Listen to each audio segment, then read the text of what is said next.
আল্লাহর নবী বলেন, ইন্নী রাসূলুল্লাহি ইলাইকুম খাসসা, আমি মুহাম্মদ তোমাদের জন্য আল্লাহর পক্ষ থেকে রাসূল, ওয়া ইলান নাসি আম্মা, এবং গোটা পৃথিবীর মানুষের জন্য আল্লাহ আমাকে রাসূল করে প্রেরণ করেছেন। আল্লাহর নবী এই কথা বলার পর নবীজি বলেন, ওয়াল্লাহি লাতামুতুনা কামা তানামুন, রাতের বেলা তোমরা যেমন ঘুমিয়ে যাও এভাবে একদিন তোমরা মরে যাবা। ওয়ালা তুবাসুনা কামা তাস্তাইকিজুন, সকালবেলা ঘুম থেকে যেমন জাগ্রত হয়ে যাও এভাবে আল্লাহ তোমাদেরকে একদিন কবর থেকে জিন্দা করবেন। আল্লাহর রাসূল এই কথা বলার পর নবীজি বলেন, ওয়াল জান্নাতু আবাদা ওয়ান নারু আবাদা, জান্নাত চিরস্থায়ী জায়গা, জাহান্নাম ও চিরস্থায়ী জায়গা। রাসূল এই পর্যন্ত বললেন, আবু লাহাব নবীকে গালি দিতে যাবেন, নবীর চাচা আবু তালিব দাঁড়িয়ে যায়। আল্লাহর নবীর চাচা আবু তালিব বলে, ও ভাতিজা মুহাম্মদ ইনজিলি মা উমিরতা, ও ভাতিজা মুহাম্মদ, আমি আবু তালিব তোমার চাচা বললাম, তোমার রব তোমাকে যেই ব্যাপারে আদেশ দিয়েছে তুমি তোমার কর্ম পদ্ধতি নিয়ে এগিয়ে যাও। লা আজুলু আহতুকা, আমি পৃথিবীতে যতদিন জীবিত থাকব আমি কথা দিলাম আমি তোমাকে অভিভাবক হিসাবে সংরক্ষণ করব। নবী একটা সাহস পেয়ে গেছে কিন্তু। আর কাবার মোতাওয়াল্লি তখন আবু তালেব, আর মোতাওয়াল্লির তো একটা পাওয়ার আছেই, আছে না? এমএলএর পাওয়ার আছে না চাচাদি? আছে তো। তো মোতাওয়াল্লির পাওয়ার আছে। নবীকে বল পেলেন, নবী বললেন না এবার নেতাদেরকে না, এবার ডাইরেক্ট গোষ্ঠী সুদ্ধা দাওয়াত দেব। বুখারীর বর্ণনা, সাঈদ আলাল জাবাল আলা সাফা, নবীজি সাফা পাহাড়ে দাঁড়ালেন, বিভিন্ন গোত্রের নাম ধরে ধরে আল্লাহর নবী সাফা পাহাড়ের পদদেশে ডাকলেন। হাজার হাজার মানুষ সাফা পাহাড়ের পদদেশে হাজির। ব্যস্ততার কারণে, কাজের কারণে যারা আসতে পারে নাই, আরসালা রাসূলান লিউযিরা মা হুয়া, আসতে যারা পারে নাই তারা দূত পাঠিয়ে দিয়েছে, যাও না মুহাম্মদ কেন ডাকে দেখে এসো। মুহাম্মদ তো আমাদের কখনো খামোখা ডাকে নাই, নিশ্চয়ই ডাকার পিছনে মুহাম্মাদের কোনো কারণ আছে। কাফেরেরা ওই নেতারা লোক পাঠিয়ে দিয়েছে। আল্লাহর রাসূল দেখলেন অনেকগুলো মানুষ সাফা পাহাড়ের পদদেশে হাজির। আল্লাহর রাসূল সমস্ত মানুষকে লক্ষ্য করে বললেন, আরাইতাকুম লাউ আন্না খাইলান বিল ওয়াদি, আমি নবী যদি তোমাদের বলি এই পাহাড়ের পিছনে একদল ঘোড়সওয়ারি অপেক্ষা করছে, তুরিদু আন তুদিরা আলাইকুম, যারা তোমাদের উপরে অতর্কিত হামলা চালাবে, ওয়া কুনতুম মুসাদ্দিকিয়া, তোমরা আমি মুহাম্মদ আমার কথাটার কি বিশ্বাস করবে? কথাটা বুঝেন নাই না? আরেকবার নবীজি কাফেরদের মনোভাবটাকে নেওয়ার জন্য ওদের আগে জিজ্ঞাসা করছেন, দাওয়াত দেওয়ার আগে, যে আমি ব্যক্তিটা কেমন ওদের মুখ থেকে আগে বলিয়ে নেই। এই জন্য নবী জিজ্ঞাসা করলেন, আমি যদি বলি এই পাহাড়ের পদদেশে একদল ঘোড়সওয়ারি অপেক্ষা করছে যারা আচমকা তোমাদের উপরে অ্যাটাক করবে, অকুনতুম মুসাদ্দিকিয়া, এই কথাটা কি তোমরা বিশ্বাস করবা? নবী সাফা পাহাড়ে আর ওরা সব নিচে। নবী বলছেন, কেন বলেছেন? নবীর ব্যাপারে ওদের সার্টিফিকেটটা আল্লাহ রাসূল আগে দিয়ে দেন। সুবহানাল্লাহ। যে বলো আমি কেমন মানুষ, তোমরা আমাকে বিশ্বাস করো কিনা আগে বলো। কাফেররা কি বলে দেখেন। আল্লাহর নবী যখন এই কথা বললেন, কাফেররা জবাব দিল, কালু নাআম, হ্যাঁ অবশ্যই বিশ্বাস করব। নবীজি বলেন, কেন বিশ্বাস করবা?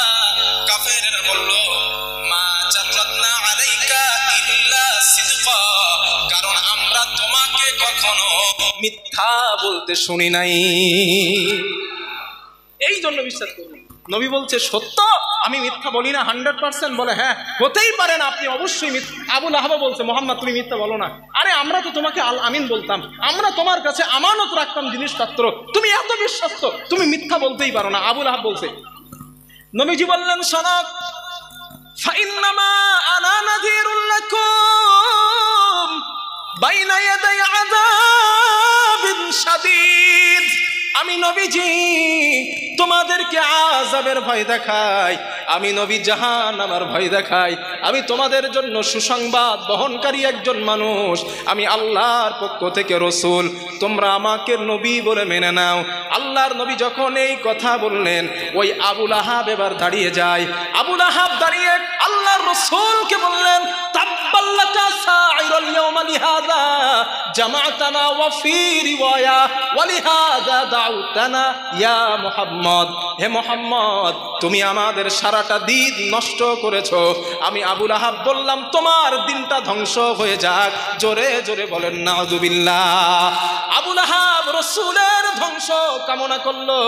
আল্লাহ পাক সূরা লাহাব নাজিল করে দিলেন, তাব্বাত ইয়াদা আবি লাহাবি ওয়া তাব মা আগনা আনহু মালুহু ওয়া মা কাসাব সায়াসলা নারান যাতা লাহাব ওয়া মারাআতুহু হাম্মালাতাল হাতাব ফি জিদিহা হাবলুম মিন মাসাদ। জোরে বলেন আল্লাহু আকবার। আল্লাহ পাক বলেন, আবু লাহাব, আমার নবীর ধ্বংস কামনা করলি, আমার নবী তো ধ্বংস হবে না, আমি আল্লাহ তোর হস্তদ্বয় ধ্বংস করে দিলাম। আবু লাহাব শেষ, আবু লাহাব শেষ, আল্লাহ বলছে মানে ও শেষ। তাহলে নবীজি সাল্লাল্লাহু আলাইহি ওয়াসাল্লাম কয়টা স্টাফে দিনের দাওয়াত প্রকাশ করলেন? জোরে বলেন, জোরে বলেন। তিনটা। এই তিনটে দাওয়াতে, এই কৌশলে দাওয়াত প্রকাশ করার পরে নবীর উপরে অ্যাটাক আসা শুরু। আমি আপনাদের কি বলছিলাম যে নবী দাওয়াতের জীবনে কতটা কষ্ট পেয়েছেন। এই অ্যাটাক আসার জন্য যে করকম ভাবে কাফেরেরা রাসূলকে কষ্ট দিয়েছিলেন, এই ব্যাপারে 10টা হাদিস আমি আপনাদের শোনাই। ধৈর্য থাকবে ইনশাল্লাহ, আপনাদের থাকবে ইনশাল্লাহ। 10টা হাদিস বলি, যেই হাদিসগুলা দ্বারা প্রমাণিত হবে আমার নবী কতভাবে অত্যাচারের শিকার হয়েছিলেন। হাদিস নাম্বার 1, খুব মন দিয়ে শোনেন। রাসূলুল্লাহ সাল্লাল্লাহু আলাইহি ওয়াসাল্লাম, এই হাদিসের ব্যাখ্যা আরো দেওয়া যায়, সময় শর্ট বলে আমি যতটুকু বললে আপনারা বুঝবেন ততটুকু বলতেছি। নবীজি সাল্লাল্লাহু আলাইহি ওয়াসাল্লাম কাবার চাতোয়ারে আছেন। আবু জেহেল কাবার চাতোয়ারে আসছে। শুধু আবু জেহেল না, হাদিসে আছে ও আসহাবুল লাহু জুলুস, আবু জেহেলের বন্ধুরা আসছে। নবী নামাজে দাঁড়ানো, আবু জেহেলের বন্ধুরা আর আবু জেহেল আসছে। আবু জেহেল ওই সঙ্গপঙ্গদেরকে লক্ষ্য করে বলছেন, আইয়ুকুম উজিউ, আমি যদি তোমাদের একটা কাজ দেই, ওই কাজটা কি তোমরা কেউ করতে পারবা? সর্দার বলতেছে। তা জনগণ বলে, হ্যাঁ আপনি যে কাজ দেবেন আমরা করব। নেতাদের যা কাজ, এমপি প্রধান সাহেব বলছে এই কাজটা করো, নেতারা বলবে হ্যাঁ অবশ্যই করব। তো নেতারা বলছে কি কাজ বলেন? আবু জেহেল বলে, সরাক ফায়াদুহু আলা জহরি মুহাম্মদ ইদা সিজদা, মুহাম্মদ যখন সেজদায় যাবে উটের নাড়ি বুড়িগুলো নিয়া মুহাম্মাদের পিঠের উপরে চাপিয়ে দিবা। এই কাজটা তোমাদের মধ্যে কে করতে পারবা? একজন নিকৃষ্ট কাফির উকবা ইবনে আবি মুআইদ, উকবা কব দিয়ে নাম, উকবা উতবানা, উকবা ইবনে আবি মুআইদ দাঁড়িয়ে যায়, দাঁড়িয়ে বলেন, আবুল হিকাম, দায়িত্বটা আপনি আমাকে দেন, আমি পালন করব। আবু জেহেল বলে, দেখো না দায়িত্বটা কিন্তু সহজ না, কারণ রাসূলের পক্ষে তার আপন চাচা আবু তালিব আছে। উকবা বলে, আপনি আমারে দেন। হাদিসে রাউফিন শব্দটা আছে, রক্ত গোবরটাও তোমরা সঙ্গে আনবা। আল্লাহ রসুল সেজদায়, ওই উকবা ইবনে আবি মুআইদ চলে যায়, রক্ত আর গোবরটা সঙ্গে নিলেন। রাসূলুল্লাহ সাল্লাল্লাহু আলাইহি ওয়াসাল্লাম, নবী যখন সেজদার মধ্যে রয়েছেন, নবীর পিঠের উপরে উটের নাড়ি ভুড়িগুলা চাপিয়ে দেওয়া হলো। আল্লাহর রসুল সেজদা থেকে মাথা উঠাতে পারেন না। দূর থেকে আব্দুল্লাহ ইবনে মাসউদ রাদিয়াল্লাহু তাআলা আনহু দেখতে পেলেন আল্লাহর রাসূলকে কাফেররা মক্কার কাবার চাতোয়ারে কষ্ট দেয়। শুধু কষ্ট দেয় না, ফায়াদহাকু বা'দুহুম লিবা'দিন, একজন কাফের আর একজন হাসতে হাসতে একজন আর একজনের কাঁধের উপরে পড়ে যায়। আল্লাহর রাসূল কষ্ট পায় আর ওরা হাসে। এই দৃশ্যটা আব্দুল্লাহ ইবনে মাসউদ রাদিয়াল্লাহু আনহু দেখলেন, দৌড়ে চলে গেলেন আম্মা জান ফাতিমা রাদিয়াল্লাহু আনহার বাড়িতে। তখন পর্দার আয়াত নাজিল হয় নাই। হযরতে আব্দুল্লাহ ইবনে মাসউদ বলেন, ইয়া ফাতিমা তাআল ইনা, এদিকে আস। আম্মাজান ফাতিমা বলেন কি হয়েছে? আব্দুল্লাহ ইবনে মাসউদ বলেন দৌড়ে যাও, মক্কার কাবার চাতোয়ারে কাফেরেরা তোমার বাবারে কষ্ট দেয়, উটের নাড়ি বুড়িগুলো চাপানো, উনি সিজদা থেকে মাথা ওঠাতে পারেন না। আম্মাজান ফাতিমা দৌড়ে গেলেন, রসুলের ঘাড় মোবারক থেকে উটের নাড়ি বুড়িগুলা সরালেন, আল্লাহর রসুল দাঁড়ালেন, ফাজালাত তাবকি তুকাব্বিলুহু ফাতিমা। আম্মাজান ফাতিমা রাদিয়াল্লাহু আনহা আল্লাহর রসুলকে চুমা দেয় আর কাঁদে, নবীকে চুমা দেয় আর কাঁদে। আল্লাহর রসুল বলেন, মা ইউবকিকি ইয়া ফাতিমা, ও ফাতিমা তুমি কেন কাঁদো মা? আম্মাজান ফাতিমা বলেন, আব্বু কদ শাহাবা লাউনুক ওয়া ফাউলাকা সিয়াবুক, ও আমার আব্বু আপনার শরীরের রং রক্তে বিবর্ণ হয়ে গিয়েছে, আপনার জামাটা ছিঁড়ে গিয়েছে আব্বু, এই জন্য আমি কান্না করতেছি। আল্লাহর রাসূল আম্মাজান ফাতিমা রাদিয়াল্লাহু আনহার মাথায় হাত দিলেন আর বললেন, লা তাবকি ইয়া ফাতিমা, হে ফাতিমা কেঁদো না মা, ইন্নাল্লাহা কদ বাআসা আবাকি আমরিন, তোমার বাবাকে আল্লাহ এমন একটা ধর্ম দিয়ে প্রেরণ করেছেন, তামাম দুনিয়ায় এমন কোন ত্রিলতার বাড়ি থাকবে না, এমন কোন পাকা ইটের বাড়ি কাঁচা ইটের বাড়ি থাকবে না যেখানে আল্লাহর দেওয়া ইসলাম নামীয় ধর্মটা আল্লাহ পৃথিবীর মানুষের বাড়িতে বাড়িতে পৌঁছে দিবে না। লা তাবকি ইয়া ফাতিমা, কাঁদিস না মা, আমি তোর বাপ বলছি, কাঁদিস না, একটু অপেক্ষা কর, তামাম দুনিয়ায় এমন কোন ত্রিলতার বাড়ি কাঁচা ইটের বাড়ি পাকা ইটের বাড়ি থাকবে না যেখানে ইসলাম নামীয় ধর্মটা আল্লাহ পৌঁছে দিবে না। একটু অপেক্ষা কর মা, এরা কষ্ট দিছে, একটু অপেক্ষা কর। নির্যাতন গেল এক। আচ্ছা আমি একটা কথা জিজ্ঞাসা করি, রসুলকে নির্যাতন করা হলো এত কঠিন ভাবে, আল্লাহ কি কোনো স্টাফ নিছেন? এই হাদিসের মধ্যে পেয়েছেন আপনারা স্টাফ? আল্লাহ কি ওই কাফেরদের ধরেছে সেই মুহূর্তে? কথা বলেন না কেন? ধরে নাই। এই কথাটা কেন জিজ্ঞাসা করছে পরে বলছি। হাদিস নাম্বার 2, নির্যাতনের হাদিস নাম্বার 2। বাইনা রাসূলিল্লাহি সাল্লাল্লাহু আলাইহি ওয়াসাল্লাম ইউসাল্লি বিফিনাইল কাবা, আল্লাহর নবী ওই কাবার চাতোয়ারে আবার একদিন নামাজের জন্য গেলেন। ওই উকবা ইবনে আবি মুআইত, আমার দিকে তাকান একটু আপনারা, হাদিস বুখারী মুসলিমে আসছে হাদিসটা, যেটা বলছিল মুসলিমের হাদিস। ওই উকবা ইবনে আবি মুআইত তার গায়ে যে রুমালটা ছিল চাদর, ওই চাদরটাকে পেঁচালো, পেঁচিয়া নবীর গলা রাসূল সাল্লাল্লাহু আলাইহি সাল্লামের গলার মাঝে এইভাবে আটকে দিস, আর ওর হাঁটুটা রসুলের পিঠ মোবারকে দিয়ে 2 হাত দিয়ে টানে, আর রসুলের পিঠে ওর হাঁটু কেমন হবে মানে সাপোর্ট। নবীর নিঃশ্বাস বন্ধ হয়ে যাচ্ছে, চক্ষু দুটো বার হয়ে যাচ্ছে, নবী শহীদ হয়ে যাবেন। হযরত আবু বকর সিদ্দিক রাদিয়াল্লাহু আনহু দেখতে পেলেন, দৌড়ে আসছে এখানে, এসে উকবাকে জোরে একটা ধাক্কা দিয়ে জমিনে ফেলে দিয়েছে। রাসূল সাল্লাল্লাহু আলাইহি ওয়াসাল্লাম দাঁড়িয়েছিলেন, বসে পড়েছেন সাথে সাথে।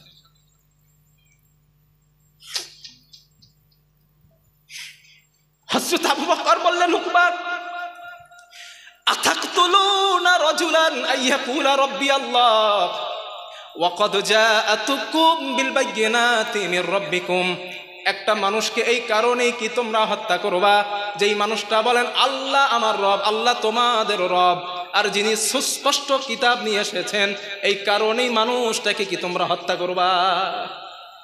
উকবা দেখছে কথার সত্য, ইনি তো আমাদের কখনো কষ্ট দেয় না, কেন মারছে আমাদের? আচ্ছা আমার নেওয়ারা গ্রামবাসী আব্বাজান যুবক ভাইয়েরা একটুখানি বলবেন, এই কাজটা যদি আমাদের সঙ্গে করা হতো আমরা কি করতাম? কোনো অপরাধ করি নাই, আমাদেরকে গলায় রশি দিয়ে মেরে ফেলতে চেয়েছে কোনো একজন ব্যক্তি, আমরা কি করতাম তারে সুযোগ পাইলে?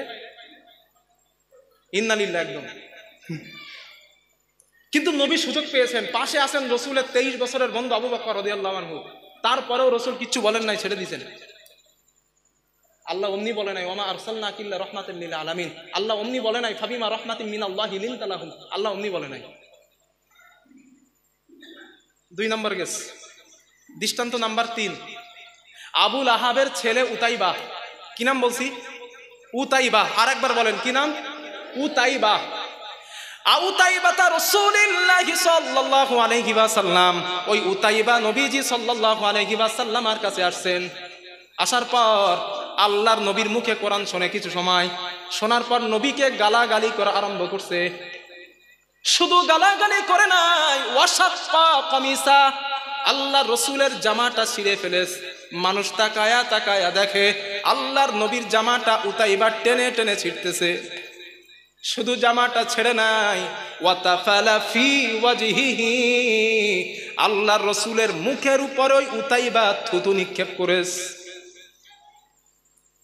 হাদিসে আসছে ওই থুতুটা আল্লাহ রাসূল সাল্লাল্লাহু আলাইহি ওয়াসাল্লামের মুখের উপরে পড়ে নাই, ওই থুতুটা পাশে পড়ে গিয়েছে। আল্লাহর রাসূল সহ্য করতে না পেরে ফাদা আলাইহি, আল্লাহর নবী আল্লাহর কাছে দোয়া করলেন। আল্লাহর নবী আল্লাহকে বললেন, আল্লাহুম্মা সাল্লিত আলাইহি কালবাম মিন কিলাবিক ওয়া আমার আল্লাহ, এই উতাইবার উপরে আপনি কুকুর জাতীয় হিংস্র কোন প্রাণীকে লিলিয়ে দেন।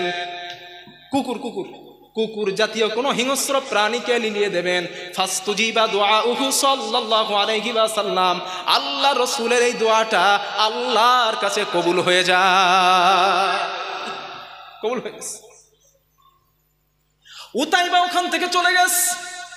রহমতের নবী ছেঁড়া জামা নিয়ে নবীজি বাড়ি গেলেন। ফাকাদ খরাজা উতাইবাতা ফি নাফারি কুরাইশ, কয়েকদিন পর উতাইবা কুরাইশদের কিছু মানুষের সঙ্গে সফরে বার হয়েছে। চলতে চলতে ফানাজালু ফি মাকানিম মিনাশ শাম ইউকালু লাহু আয-জারকা, শামের জারকা নামক একটা এলাকা আছে, ওই এলাকায় তারা রাত যাপন করবে, যাত্রা বিরতি দিয়েছে। ওইখানে তারা থাকবে রাতের বেলা। উতাইবা এবং সাথীরা ওখানে তাবু তৈরি করলো, ওই তাবুর মধ্যে তারা রাত্রে থাকবে। হঠাৎ উতাইবা তাকায়া দেখে ফাতাফা বিহিম আসাদুন তিলকাল লাইলা, বিরাট একটা হিংস্র সিংহ তাদের আশেপাশে ঘোরাফেরা করে। সুবহানাল্লাহ বলবেন না? উতাইবা যেই সিংহ দেখছে ওর মনে পড়ে গেছে সেই মক্কার ওই দিনের কথা।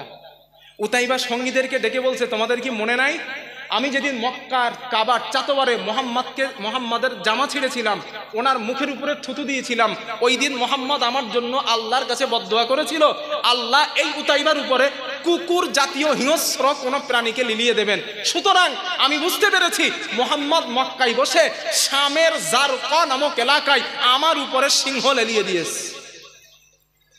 উতাইবা বুঝতে পারছে। কুরাইশের জনগণ বলে, উতাইবা টেনশন করো না, এই তাবুর মাঝখানে তুমি ঘুমাবা, আমরা চতুর্দিকে ঘুমাবো, যেন সিংহ তোমার আক্রমণ করতে না পারে। ঠিক ওই বক্তব্য মোতাবেক সবাই চতুর্দিকে ঘুমায়, উতাইবা মাঝখানে আসে। এখন সিংহ রাতের বেলা এসে উতাইবার ঘাড় ধরে, ঘাড়। আর দেখবেন হিংস্র প্রাণীরা আগে গলা ধরে, শিকার করার সময় গলা ধরে। তো যখন গলা ধরেছে উতাইবার, যারা নিরাপত্তা দেওয়ার দায়িত্ব নিয়েছিল উতাইবার, ওই কুরাইশরা, ওরা তখন ওদের অবস্থা হয়েছে চাচা আপন প্রাণ বাঁচা। ওরা তখন দিছে সব দৌড়, কেউ নাই।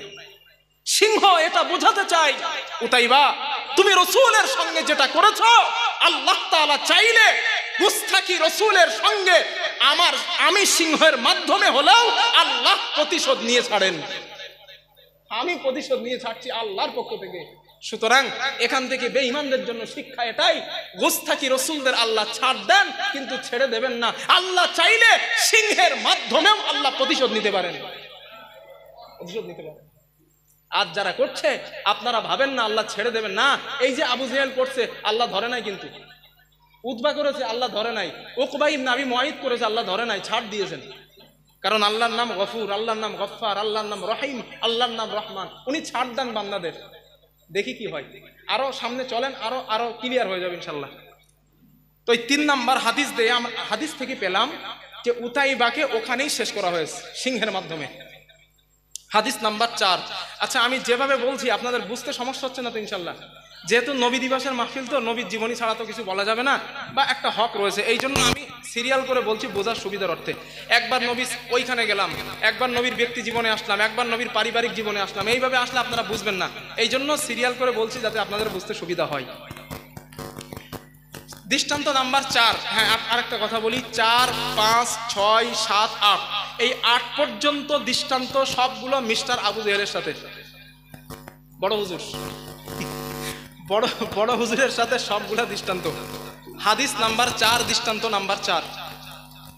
আবু জেহেল একদিন কুরাইশদের জনগণকে ডেকেছে, ইয়া মা সারা কুরাইশ, হে কুরাইশের জনগণ, সবাই আসছে। আবু জেহেল বলে ইন্না মুহাম্মাদান কদ আবাক ইল্লা মা তারাউনা মিন আইবি দীনিনা ওয়া শাতমি আলিহাতিনা ওয়া শাতমি আবাইনা ওয়া তাসফিহিহি আহলামানাক। আবু জেহেল বলে, হে কুরাইশের জনগণ, মুহাম্মদ খুব বাড়া বেড়ে গিয়েছে। মুহাম্মদ আমাদের বাপ দাদাদের মূর্খ বলে, আমার বাপ দাদাদেরকে নির্বোধ বলে, আমার বাপ দাদাদের অবজ্ঞা করে। বাপ দাদাদের দাদা যারা, তারা নাকি মুক্তি পূজা করে জাহান্নামে যাবে, এই কথা মুহাম্মদ বলে। আবু জেহেল বলে, হে কুরাইশের জনগণ, ওয়াল্লাহি আমি আল্লাহর শপথ করছি। আবু জেহেল কার শপথ করেছে দাদি? একটু কথা বলেন না। আল্লাহর শপথ করতেছে। নবী দাওয়াত দিচ্ছে কার? আবু জেহেল শপথ করে কার?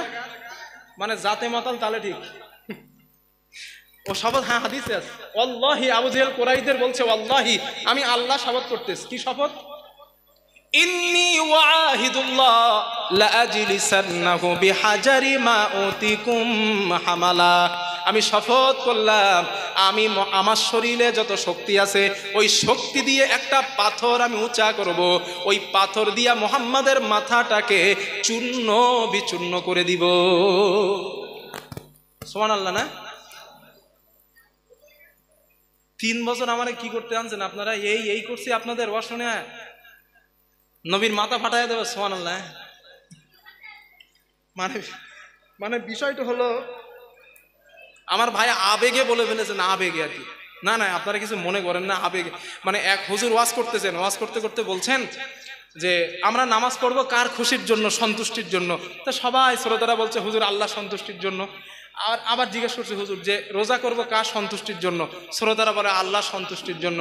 দান সাদকা করব কার সন্তুষ্টির জন্য? শ্রোতারা বলে আল্লাহ সন্তুষ্টির জন্য। হুজুর মাঝখানে একটু লাইনটা ঘুরিয়ে বলছে মানুষের ঘরে আগুন ধরাবো কার সন্তুষ্টির জন্য? তো শ্রোতারা বলে আল্লাহ সন্তুষ্টির জন্য। মানে এটা ডাইরেক্ট হয়ে গেছে আর কি। তো আবেগ আবৃত্তি হয়ে অনেক সময় এটা হয়ে যায়। হ্যাঁ, এটা সমস্যার কিছু না, তো হয়ে যায়। তো আবু জেহেল বলছে আমার শরীরে যত শক্তি আছে ওই পাথর নিয়ে মুহাম্মাদের মাথাকে চূর্ণ বিচূর্ণ করবো। নাউযুবিল্লাহ। তো আবু জেহেল এই কথাটা বলছে কাদের সাথে? একটু বলতে হবে। কুরাইশদের সাথে। নবী কোন বংশের? কুরাইশ বংশের। এখন আবু জেহেল কিন্তু জ্ঞানী ছিল, একেবারে পাগল না। আবু জেহেল চিন্তা করলো নবী তো কুরাইশ বংশের, আর এদের সামনেই বলছি আমি মুহাম্মাদের মাথা চূর্ণ বিচূর্ণ করব, তাহলে এদের মতামতটা আগে জানা দরকার। আবু জেহেল কি ডায়লগ দেয় দেখেন। আবু জেহেল বলছে ফাসলিমুনি আও আমনিউনি, এই কাজ করার কারণে তোমরা যদি আমার পক্ষে নাও আর বিপক্ষে যাও আমার কিছু করার নাই। আবু জেহেল বলছে। কেন বলছে এই কথা? কারণ নবী তো কুরাইশ বংশের, যদি কেউ ভাইপো টাইপো থাকে তখন সমস্যা হইতে পারে। তাই আবু জেহেল বলছে আমি এটা করব শিওর, তোমরা আমার পক্ষে থাকলে আর বিপক্ষে থাকলে আমার কিচ্ছু করার নাই। আরো কি বলে? ফালইয়াসনা বাদা যালিকা বনু আব্দি মানাফ মা বাদা আলাহুম। বনু আব্দে মানাফ গোত্রটা নবীর বংশের সাথে মিলে যায়। ওই বনু আব্দে মানাফ গোত্রও যদি আমার বিপক্ষে দাঁড়ায় আমি আবু জেহেল আমার কিছু করার নাই। আবু জেহেল বলছে। কুরাইশের জনগণ বলে আবু জাহাল না, ওনার তো জনগণ আবু জেহেল বলেন ইয়া আবাল হাকাম, হে জ্ঞানের বাপ, মানে বুদ্ধিজীবী, হে বুদ্ধিজীবী জ্ঞানের বাপ, লা নুসাল্লিমুকা লিশাইইন আবাদা ইনজিলি মা তুরিদ। হে জ্ঞানের বাপ আবুল হাকাম, আপনি যদি আপনার প্রতিশ্রুতি অনুযায়ী মুহাম্মদকে মারেন আর ওনার মাথাটা চূর্ণ বিচূর্ণ করেন, আমরা কথা দিলাম আমরা আপনার পক্ষেই থাকবো, কোনো টেনশন নাই। আবু জেহেল বলল সত্য ভালোই আছে, তাহলে সমস্যা নাই। ফালাম্মা আসবাহা আবু জাহালিন, পরের দিন সকালবেলা আবু জেহেল কাবার চাতওয়ারে আসছে। ওয়াদা রাসূলুল্লাহ মালাম ইয়াগুদু, আল্লাহর রাসূল কাবার চাতওয়ারে আসলেন, নবীজি নামাজে দাঁড়ালেন। আবু জেহেল বড় একটা পাথর উঁচা করে নবীজিকে মারতে যাবেন। ইন দা মিন টাইম রাজা মুনহাজিমান, পাথরটা না মেরে আবু জেহেল কাঁপতে কাঁপতে পিছনে সরে যায়। কুরাইশের জনগণ ঘর থেকে কাবার চাতওয়ার পর্যবেক্ষণ করছে, দেখি মুহাম্মাদের সঙ্গে আর আবু জেহেলের সঙ্গে কেমন ঘটনা ঘটে। আবু জেহেল যখন পাথরটা না মেরে পিছনে সরে আসছে, কুরাইশের জনগণ আবু জেহেলকে এসে বলে মালাকা ইয়া আবাল হাকাম, ঘটনা কি? মারেন নাই কেন? কি হয়েছে আপনার? আবু জেহেল বলে জানো না, আমি যখন মুহাম্মদকে পাথর মারতে গেলাম আর অজালি ফাহাল্লুম মিনাল ইবিল, ভয়ঙ্কর একটা উট বড় বড় দাঁত, বিরাট বড় চেহারা। ওই চেহারার উট আমার সামনে আর মোহাম্মদের সামনে দাঁড়ানো, এমন ভয়ঙ্কর উট আমি জীবনে আর কখনো দেখি নাই। কুরাইশের জনগণ বলে, তোমার মাথা কি গেছে? আমরা তো কেউ কিচ্ছু দেখি নাই, তুমি দেখছো কই উট? বলে, বিশ্বাস করো, আমি যখন মারতে গেছি তখন দেখছি বড় উট। কুরাইশের জনগণ বলে, মিথ্যা বলার জায়গা পাও না, তুমি মারবা না বলেই তুমি এইটা করছো। হ্যাঁ, বলে না, তোমরা আমার কথা বিশ্বাস করো, আমি তোমাদের নেতা, আমি মিথ্যা বলি না, আমার কথা বিশ্বাস করো, আমি কসম করছি, বোঝো নাই তোমরা? আমি যখন মারতে গেছি তখন এই অবস্থা হয়েছে। আল্লাহ রসুলকে বলা হলো, হুজুর আবু জেহেল কিন্তু এই কথা বলছে। নবী বলে, আমি জানি, আমি দেখেছি। কি দেখছি? আল্লাহ রসুল বলে, ও যে উটটা দেখেছে, ওই উটটা পৃথিবীর সাধারণ কোনো উট নয়, ওটা আল্লাহর ফেরেশতা হযরত জিবরাইল আমিন আলাইহিস সালাম। নবীজি বলেন, সাহাবারা জানো, আবু জেহেল যদি আমার কাছে আসতো খবর ছিল, কিন্তু মারা তো দূরের কথা, কাছে আসলে খবর ছিল। এখনো কিন্তু আল্লাহ কিছু বলে নাই। বলছে আল্লাহ? বলে নাই। হাদিস নাম্বার 5। আবু জেহেল আবার একদিন কুরাইশদের ডেকেছে, ওইটা এই ঘটনার পরে। ইয়া মাশারা কুরাইশ, হে জনগণ কুরাইশের, আসো তো, শোনো, আবার শোনো। কি? আবু জেহেল বলে, বাইনা হাল ইউআফিরু ওয়াজহাহু বিত্তুরাব, মুহাম্মদ কি তার কপাল এখনো মাটিতে লাগায়? কুরাইশদেরকে আবু জেহেল জিজ্ঞাসা করছে। তো কুরাইশের জনগণ বলে, হ্যাঁ হ্যাঁ, এখনো তো মুহাম্মদ তার আল্লাহকে সেজদা দেয়, মানে কপাল মাটিতে লাগায়। আবু জেহেল বলে, বাইনা আজহিরুকুম, সে কি তোমাদের সামনে সেজদা দেয়? জনগণ বলে, হ্যাঁ, সে তো আমাদের সামনে তার আল্লাহকে এখনো সেজদা দেয়।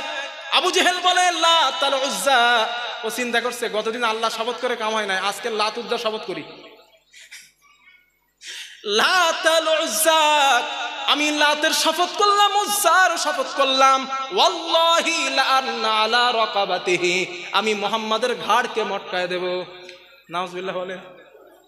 শুধু ঘাড় মটকাবো না, ওয়ালাহু আফিরান্না ওয়াজহাহু বিত্তুরাব, আমি মুহাম্মাদের মুখের মধ্যে মাটি মাখায়া দেব। এই কথা বলার পর ফাজামা আবু জাহলিন, আবু জেহেল পরের দিন কাবা চত্বরে আসছে, নবীজি আসলেন। ইদা সাল্লা, নবী যখন নামাজে দাঁড়ালেন, আবু জেহেল রাসূলের ঘাড় মটকাইতে যাবে, এমন অবস্থায় আবু জেহেল পিছনে চলে আসছে কাঁপতে কাঁপতে। আল্লাহর নবী বলেন, লাউতানা মিন্নি, আবু জেহেল যদি আমার নিকটে আসতো, লাহতাদাবাতুল মালাইকাতু উজওয়ান উজওয়া, ফেরেশতারা তাকে ধরে টুকরা টুকরা করে ফেলতো। একটু মন খুলে বলেন, ফেরেশতারা টুকরা টুকরা করে দিত। কুরাইশের জনগণ আবু জেহেলকে বলে, আপনি আসরে আসলেন কেন? আবু জেহেল বলে, জানো না, আমি দেখলাম বিরাট বড় একটা আগুনের গর্ত। শুধু গর্ত না, ওই গর্তের মধ্যে বড় বড় ডানা ডানা আছে। আল্লাহ রসুল রসুলকে জিজ্ঞাসা করা হলো, ইয়া রাসূলুল্লাহ, ওই গর্ত কি আর ওই ডানাটা কি? আল্লাহর নবী বলেন, আগুনের গর্ত আল্লাহ করে দিয়েছিলেন, আর ওই ডানা যেটা দেখছিল ওটা আল্লাহর জাহান্নামের ফেরেশতারা। সুবহানাল্লাহ বলবেন না? ওই যে গর্ত ওটা জাহান্নামের গর্ত, আর এই যে ডানা এটা আল্লাহর ফেরেশতাদের জাহান্নামের দ্বাররক্ষী ফেরেশতার ডানা। এই ঘটনা ঘটে যাবার পর আল্লাহ কোরআনের আয়াত নাজিল করে দিলেন, ও নবী, আবু জেহেলকে আপনি বলে দেন, কাল্লা লা ইল্লাম ইয়ান্তা, ও নবী, আবু জেহেলকে আপনি বলে দেন, আবু জেহেলকে আপনি বলেন, সে যদি আগামী দিন আমার রসুলের এই দিনের কাজে বিরোধিতা করা থেকে বিরত না হয়, মানে আমার নবীকে কষ্ট দেওয়া থেকে যদি বিরত না হয়, আল্লাহ বলেন, ওকে বলেন, লানাসফা আম বিন নাসিয়া, আমি আল্লাহ তার কপালের চুল ধরে আছাড় দিব এবং জাহান্নামে নিক্ষেপ করব। সুবহানাল্লাহ বলবেন না? আরবিতে, এই যে আমার দিকে তাকান, এই ওলামায়ে কেরাম আপনাদের নেওয়ারাই তো আলেমের কারখানা। আরবিতে নাসিয়া বলা হয় এই কপালের চুলটাকে, এই যে চুল আছে কপালের, এই চুলটাকে বলা হয় নাসিয়া। আল্লাহ বলেন, আবু জাহাল, যদি আমার নবীর এই দাওয়াতি কাজে তুমি কষ্ট দেওয়া থেকে বিরত না হও, লানাসফা আম বিন নাসিয়া, আমি আল্লাহ তোর কপালের চুল ধরে আছাড় দিব একদম। আল্লাহ বলছেন, নবী যে আবু জাহেলকে গিয়ে বলে, চাচা, আল্লাহ বলছেন লানাসফা আম বিন নাসিয়া, আপনি যদি বিরত না হন আল্লাহ আপনারা আছাড় দিবে। বলে, এ মুহাম্মদ, যাও তো, কিসের আল্লাহ? নবীরে অ্যাবাউট করে চলে যায়। নাউযুবিল্লাহি মিন যালিক। এখনো কিন্তু আল্লাহ ধরে নাই, সতর্ক করছেন। আল্লাহ সতর্ক করেছেন না? ইনশাআল্লাহ আল্লাহ করছে। হাদিস নাম্বার কত গিয়েছে? হাদিস পাঁচ গিয়েছে, হাদিস নাম্বার 6। রাসূলুল্লাহ সাল্লাল্লাহু আলাইহি ওয়াসাল্লাম নবীজি কাবার চাতওয়ারে বসে বসে কোরআন পড়তেছেন। আবু জেহেল নবীজির কাছে গিয়ে রসুলের পাশে বসে নবীজিকে আজে বাজে কথা বলা শুরু করেছে, খুব উল্টোপাল্টা বলতেছে। নবীজির ওই দিন একটু মেজাজ গরম হয়ে গেছে। আর একটা মানুষকে আপনারা দেখবেন বারবার যদি কষ্ট দেওয়া হয়, তারও তো রক্ত মাংসের দেহ, রাগ আসা তো স্বাভাবিক। হ্যাঁ, তিনি রহমতের নবী, ঠিক আছে, তার রাগ কি আসবে না? নবী রেগে গেলেন, হাদিসে আছে গদা রাসূলুল্লাহ মা লাম ইয়াগদু। নবীজি রেগে গিয়ে বলেন, চাচা আপনার সমস্যা কি বলেন তো? প্রত্যেকটা দিন আপনি আমারে শুধু ধমক দেন, আমি নামাজ পড়লে আমারে কষ্ট দেন, আমি ইসলামের দাওয়াত দিলে আমাকে গালি দেন, আমাকে মারেন, কি সমস্যা আপনাদের? আমাকে শুধু ধমক দেন কেন? হ্যাঁ, নবীজি একটু রেগে গেছে, রেগে আবু জেহেলকে ধমক দিচ্ছে। হ্যাঁ, তুমি আমার ধমক দাও, আপনি আমার শুধু ধমক দেন। আবু জেহেল বলে, মোহাম্মদ বিআইয়ি শাইইন তুহাদ্দিদনি, তোমার কণ্ঠের আওয়াজ এত ভারী হয় কিভাবে? হ্যাঁ, এই সাহস তুমি পেয়েছো কোথায়? তুমি আমার ধমক দাও? আবু জেহেল বলছে, প্রত্যেকটা দিন মেরেছে, কষ্ট দিয়েছে, উটের নাড়ি চাপিয়েছে, গলায় রশি দিয়েছে, ঘর ছাড়া করেছে, পাথর মাথার উপরে পাথর দিয়েছে, উটের নাড়ি গুড়ি চাপিয়েছে, এরপরেও কিচ্ছু বলে নাই। একদিন শুধু বলছে আপনি শুধু আমার ধমক দেন, একটু পড়া ভাষায় বলছে। তাই আবু জেহেল বলে, বিআইয়ি শাইইন তুহাদ্দিদনি, তুমি সাহস পাও কোথায় আমাকে ধমক দাও তুমি? অবস্থাটা কেমন হয়েছে জানেন? আপনি আমাকে মারবেন, কষ্ট দেবেন, আমার ঘর দখল করবেন, আমার জমি দখল করবেন, আমার সামনে আমার সন্তানকে হত্যা করবেন, আমাকে আমার স্ত্রীকে মেরে দেবেন, আমার মুসলমান ভাইকে মারবেন, কোনো সমস্যা নাই। আমি যখনই প্রতিবাদ করব তখনই আমি হব সন্ত্রাস আর আমি হব জঙ্গি। ঠিক বলছি না ভুল বলছি? আরে তার বাস্তব দৃষ্টান্ত ফিলিস্তিনের দিকে দেখান। 50টা বছর গোপনে ইহুদিদের পোষা কুত্তারা ওদেরকে মারে। ফিলিস্তিনের মুসলমানের গোপনে মারে 50 বছর, প্রকাশ্যে মারে 7 থেকে 9 বছর। প্রকাশ্য মারল, এমন মারা মারছে, তাবুর মধ্যে মা 3টে বাচ্চাকে নিয়ে বসে আছে, ওই তাবুর মধ্যে বোমা মেরে মা সুদ্ধা 3টা শিশু বাচ্চাকে হত্যা করেছে। শুধু তাই না, হসপিটালের মধ্যে তারা বোমা মেরে অসুস্থ রোগীদেরকে, মুসলমানদেরকে শেষ করেছে। বাবার হাতে সন্তানের লাশ, সন্তানের সামনে বাবার লাশ, চেহারাটা ক্ষত বিক্ষত, এত দীর্ণ বিদীর্ণ করা অত্যাচার করা করলো যারা, তাদের বিরুদ্ধে ফিলিস্তিনের মুসলমানরা গর্জে উঠলো না, এই নির্যাতন আর সহ্য করা যাবে না, এবার আমাদের পাল্টা প্রতিবাদ করতে হবে। যখনই তারা পাল্টা প্রতিবাদ করতে গেল, তখন কিছু দালাল, সরকারের 5টা গোলাম, তারা বলে উঠলো ফিলিস্তিনের মুসলমানেরা সন্ত্রাস আর জঙ্গি।